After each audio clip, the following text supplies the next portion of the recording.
So now that we are well aware that inside our circulatory system being a closed one, we have blood vessels, we have a proper pumping organ, and there is a vascular fluid which flows inside the blood vessels. So we are going to talk about arterial blood pressure now. Blood is the main fluid which circulates the nutrients, and it is the main circulatory fluid, in short, if I have to cut it short. And the arteries and veins are the vessels, blood vessels in which the blood flows, and heart is the pumping organ. Now heart pumps the blood at a certain pressure. There is a pressure difference which exists within our blood vessels, which is responsible for conducting or circulating the blood from one place to another. If the pressure difference is not present, you know that there should be a gradient present, and the pressure would be in terms of the fluid itself. So there is a fluid dynamics which is involved in this entire physiological process that we are leaving aside. What we are concerned about, that whenever this vascular fluid or the circulatory fluid, when it flows inside the blood vessels or the vessels, the pressure exerted by the fluid on the walls of those vessels, specifically the systemic circulation, large arteries, those arteries which are involved in systemic circulations and the large arteries, that is known as arterial blood pressure. Alright, you must have seen many a times if you have ever visited a clinic, some or other patient would be having a sphygmanometer, doctor would be using it, or nowadays there is nowadays instead of using that traditional sphygmanometer, we have those digital processes which give us the blood pressure. Whenever somebody goes for a treatment or a normal diagnosis, blood pressure is the first thing which is measured, and that blood pressure, we have the term simplest, you might have heard about it, it is 120 and 80. This you have heard, even in the remotest of your senses, you have heard about this, that this is the blood pressure parameter which is the most appropriate one. Our heart should be pumping out the blood at this blood pressure. So this is the most appropriate blood pressure range for a healthy individual. Now what is this? Why there are two terms? First of all, what is the blood pressure all about? Now for that we have to recall the heart's pumping actions.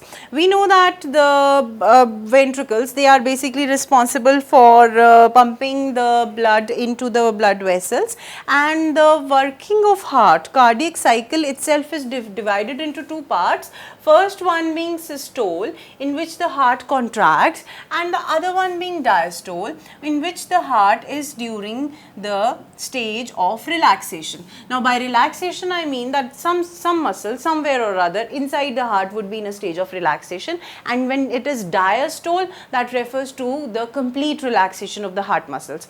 Now in systole, because the contraction takes place, that means there would be a pressure generated, there would be a pressure gradient inside the vessels only, which would be responsible for flowing of the blood through the vessels. So for the systole, the contraction has taken place, the contraction would pump the blood into the vessels, and there would be a blood pressure that is known as systolic blood pressure. Now there are two types of blood pressures. I said that what is this 120 and what is this 80. So when I am talking about systolic, I am referring to this 120.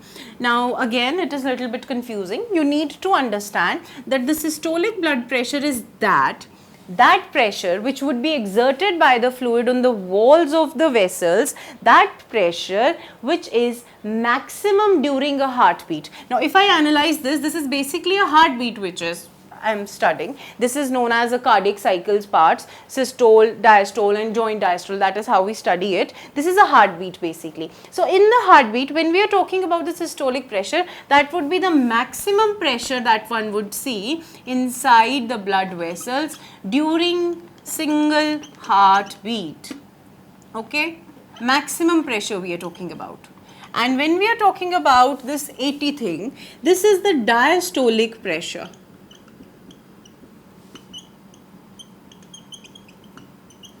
Now, what is diastolic pressure? As this was the maximum pressure during a heartbeat, that is 0.8 seconds, what was the maximum pressure during that? Diastolic pressure refers to the pressure that is present between two heartbeats. Now, this part, the pressure that is present in this region, supposedly this is heartbeat 1. For heartbeat, I am referring to systole, this is heartbeat 2. So, the gap that lies between is known as diastole. the pressure of diastole, basically the blood that is flowing in the vessels, the pressure at that moment would be recorded as diastolic pressures. And whenever there is any shift in these pressure gradients or pressure parameters, then in case there is increase in the blood pressure, both systolic and diastolic, that condition is known as hypertension, as we call in our vernacular terms BP high, that is high blood pressure we call it. And the other one is hypotension, where we have the systolic and diastolic pressures lower than this value. Okay, so this is all about the systolic and diastolic pressure. Next, you have to keep in mind that this pressure is affected by certain factors, because this is responsible, because these pressures are responsible to the beating of heart. The beating of heart is responsible to systole and diastole that is taking place. This particular pressure value, whatever it comes, it would be depending on certain factors which are associated with heartbeat. So the factors which influence the blood pressure are cardiac output and arterial stiffness.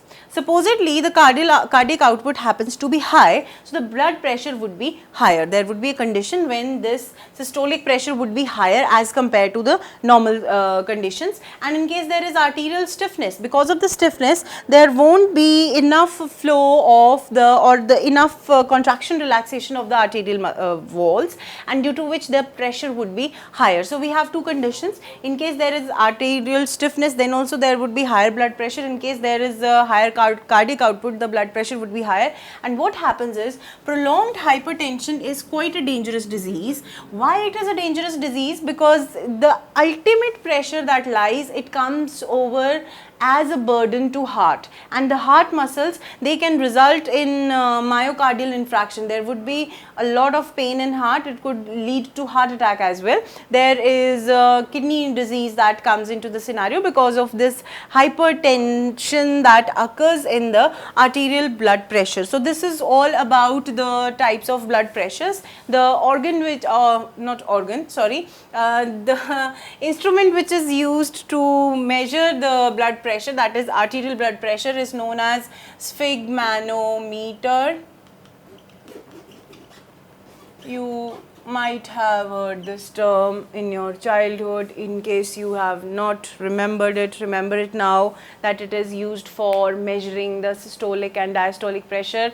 The most accurate values for a healthy individual would be 120 and 80, and you would be thinking that what is this 120 and 80 in terms of? This is in terms of millimeter of mercury.